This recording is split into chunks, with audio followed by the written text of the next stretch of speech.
1000 बच्चे सामने बैठे होते हैं, 2000 बच्चे सामने बैठे होते हैं, उनसे पूछता हूं कि आप में से कितने लोग नौकरी करना चाहते हैं। 99.1%, 99.9% बच्चे तक कहते हैं साहब हम नौकरी करना चाहते हैं। मेरा सवाल हर जगह यही होता है कि अगर हमारे स्कूलों से निकलने वाले 99.9, 100% बच्चे अगर नौकरियां ढूंढते रहेंगे तो फिर नौकरियां देने वाले कहां से आएंगे? अगर हम सिर्फ अपने स्कूलों से नौकरियां ढूंढने वाले लोग पैदा करेंगे तो नौकरियां देने वाले लोग कहां से आएंगे? कोई भी प्रोडक्ट खरीदना हो लोग अमेज़न पे खरीदते हैं। हमारे यहाँ का लड़का उसको चलाता है, मेहनत करके उसका सॉफ्टवेयर बनाता है, हमारे आईआईटी से निकला हुआ। हमको खाली तनख्वाह हाथ में आती है देश को, देश की इकोनॉमी को, और अमेरिका को सारी दुनिया के जितने भी लोग उससे अमेज़न को यूज करके कुछ खरीद रहे हैं, उसका सारा प्रॉफिट अमेरिका में चला जाता है। फिर हम कैसे उम्मीद करें कि अमेरिका के मुकाबले हमारी देश की इकोनॉमी बढ़ेगी? देश की इकोनॉमी को जॉब सीकर्स आगे नहीं बढ़ाते हैं, देश की इकोनॉमी को जॉब प्रोवाइडर्स आगे बढ़ाते हैं। दोनों चीजों में, इकोनॉमी के पॉइंट ऑफ व्यू से भी और जॉब के पॉइंट ऑफ व्यू से भी। और इसको गांठ बांधने में चाहता हूं सारे प्रिंसिपल, सारे टीचर्स, हमारे जितने साथी हैं।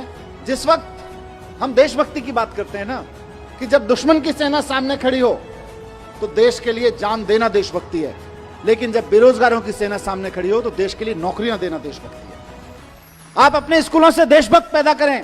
हम खूब 15 अगस्त मनाएं, खूब 26 जनवरी मनाएं, अपने लड़के लड़कियों को तैयार करें देश के लिए जान देने के लिए, लेकिन साथ साथ अपने लड़के लड़कियों को तैयार करें देश को नौकरियां देने के लिए। क्योंकि नौकरियां नहीं रहेंगी तो जितने सुसाइड देश भर में हो जाते हैं उससे कम लोग बॉर्डर पे मारे जाते हैं। अगर बात बॉर्डर की बात करें तो अभी दुश्मन की सेना से जो खतरा है वो तो होता ही है, किसी भी मुल्क को होता है, लेकिन सबसे ज्यादा खतरा देश के नौजवानों को आज बेरोजगारी से है। और बेरोजगारी का मुकाबला करने के लिए हमें देशभक्त पैदा करने पड़ेंगे, ऐसे देशभक्त पैदा करने पड़ेंगे जो हजारों हजारों लोगों को नौकरियां दे सके। हम चाहते हैं कि बच्चे का डर निकले, हम चाहते हैं कि बच्चे के अंदर कुछ नया करने की, कुछ बड़ा करने की हिम्मत पैदा हो। और अगर बड़ा करने की, नया करने की, कॉन्फिडेंस के साथ क्रिएटिव तरीके से करने की हिम्मत पैदा होगी तो ना सिर्फ ये अपने लिए बल्कि हजारों हजार लोगों के लिए और नई नई नौकरियां क्रिएट करते रहेंगे। 10 साल में 50,000 नौकरियां क्रिएट करना छोटी बात नहीं है। देश की सारी सरकारें मिलकर 10 साल में 50,000 नौकरियां क्रिएट नहीं कर सकती हैं जितना एक लड़के ने खड़े होकर करके दिखा दिया। या एक छोटे से मतलब क्या आईआईटी के ग्रेजुएट ने 10 साल के अंदर अंदर खड़ी करके 3-4 लड़के मिले, ये लोगों ने करके दिखा दिया। सारी सरकारें मिलकर उतनी नौकरियां नहीं पैदा कर सकती। कितनी पोजीशन क्रिएट करोगे आप सरकारों में? कंपनियां, एग्जिस्टिंग कंपनियां कितनी पोजीशन क्रिएट करोगे? वहां से नहीं निकलेंगी, नया सोचने से, बड़ा सोचने वालों की निकलेंगी। और आज अनफॉर्चुनेटली जो बहुत बहुत बड़ी कंपनियां हैं, मल्टीनेशनल कंपनियां हैं, उनमें जॉब्स बढ़ने वाले नहीं हैं। वहां तो जॉब्स बड़े बड़े लोगों को आईआईएम से निकलने के बाद, आईआईटी से निकलने के बाद इसलिए दिए जा रहे हैं कि भाई हम आपको 5 लाख रुपए का पैकेज देंगे, आप ऐसा करो कि हमारे यहां से 5,000 लोगों की रिक्वायरमेंट कम कर दो। ऐसा काम करके दिखाओ। तो बड़ी कंपनियों में जॉब्स नहीं निकलेंगे। बहुत बड़ी बड़ी कंपनियां जो मल्टीनेशनल कंपनियां हैं उनमें ज्यादा जॉब नहीं निकलेंगे। वहां तो इसी काम के लिए है। और सबसे बड़ी चीज नया, आज की तारीख में मार्केट में जो नौकरियां हैं उनके लिए तो हमें बच्चों को तैयार करना ही करना है, लेकिन साथ साथ ऐसी नौकरियां जो आज की तारीख में एग्जिस्ट नहीं करती हैं उनके लिए भी बच्चों को तैयार करना है। और दूसरी चीज ये भी है कि सिर्फ नौकरी देना नहीं है, आप इसको देश के पॉइंट ऑफ व्यू से देखिए। आप सोच के देखिए कि किसी स्कूल में पढ़ते होंगे, वहां से निकल के उसी माइंडसेट के साथ की नौकरी करनी है, जाके अमेरिका की एक बड़ी कंपनी में नौकरी कर ली। अब नुकसान क्या होता है?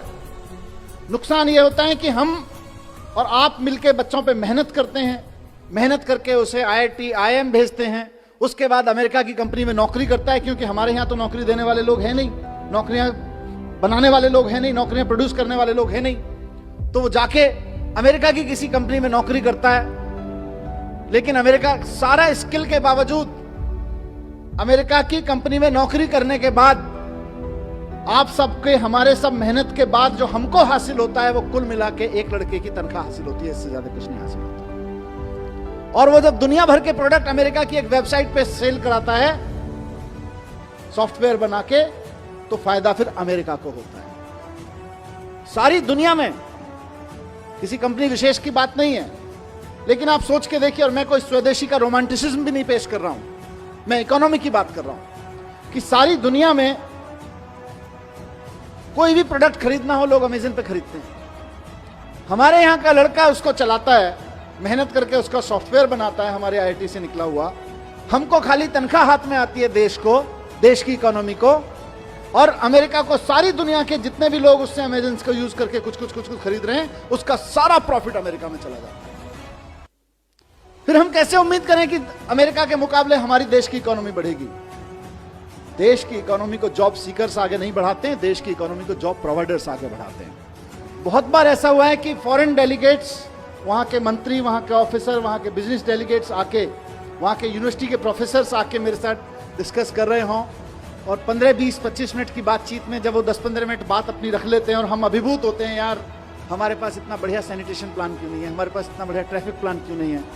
उसके बाद जैसे ही कहीं से एजुकेशन पे बात आती है और एजुकेशन से हैप्पीनेस पे बात आती है, उसके बाद उनका इंटरेस्ट अपना माल बेचने में नहीं होता। फिर वो बोलते हैं जी हम 3 दिन और हैं, हमें कोई स्कूल दिखा दोगे क्या? क्योंकि सारी दुनिया इस बात से जूझ रही है कि यार हम पढ़ा लिखा तो रहे हैं, हम सक्सेसफुल तो बना रहे हैं बच्चों को, लेकिन हैप्पी नहीं बना रहे। और बंदूकें सिर्फ पाकिस्तान भारत के बॉर्डर पे नहीं तनी हुई हैं, घर घर में तनी हुई हैं। उसका सॉल्यूशन दुनिया भर में ढूंढा जा रहा है, सिर्फ यही नहीं। और घर घर के नहीं, अमेरिका जैसे देशों में तो स्कूलों में तनी हुई हैं। वहां से हैप्पीनेस कैरिकुलम जब दिल्ली के आप सब टीम एजुकेशन की तरफ से निकलता है और सक्सेसफुली निकलता है, तो पूरे देश का नाम रोशन होता है, पूरे दुनिया के लिए एक सॉल्यूशन मिलता है।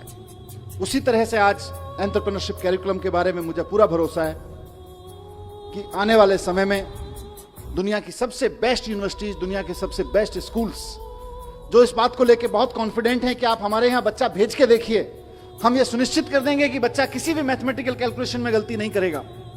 हम ये सुनिश्चित कर देंगे कि बच्चा किसी भी ग्रामर, किसी भी ह्यूमैनिटी के सब्जेक्ट के किसी भी कैरिकुलम में गलती नहीं करेगा। वो इस बात को समझेंगे कि हमने बच्चे को स्किल्स तो दे दी है, नॉलेज तो दे दी, पर उस नॉलेज का बच्चा क्या करे, उस नॉलेज के सहारे अपनी जिंदगी कैसे जिए और दूसरों को जीने में मदद कैसे करे, उसको अगर अप्लाई करना है तो एंटरप्रेन्योरशिप कैरिकुलम को समझना पड़ेगा, एंटरप्रेन्योरशिप माइंडसेट को समझना पड़ेगा। और मैं बड़ी बड़ी बातें छोड़ दीजिए, दुनिया देखे ना देखे, हमें तो अपनी प्रॉब्लम भी तो देखनी है। हमारी अपनी प्रॉब्लम्स कितनी है?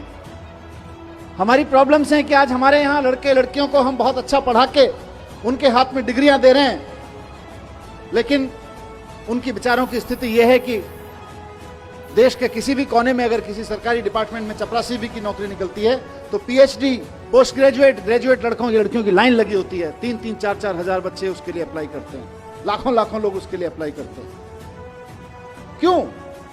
क्योंकि हमने पीएचडी की डिग्री तो दे दी, नॉलेज तो दे दी, पोस्ट ग्रेजुएशन की डिग्री तो दे दी, नॉलेज तो दे दी, ग्रेजुएशन की डिग्री नॉलेज तो दे दी, लेकिन उसका करना क्या है ये नहीं दिया। उस नॉलेज के बेस पे मैं क्या कर सकता हूं ये नहीं दिया। इस नॉलेज के बेस पे क्या कर सकते हैं, इसी का नाम एंटरप्रेन्योरशिप कैरिकुलम है, इसी का नाम एंटरप्रेन्योरशिप माइंडसेट है। तो हमारे देश की सबसे बड़ी समस्या जो अनएम्प्लॉयमेंट है आज की तारीख में, उसका समाधान इससे निकलने वाला है कि अगर 1% बच्चे भी आगे बढ़ के एक्चुअली एंटरप्रेन्योर्स बनने की दिशा में चल पड़े तो इंडिया को सुपर पावर बनने से कोई नहीं रोक सकता है। Super power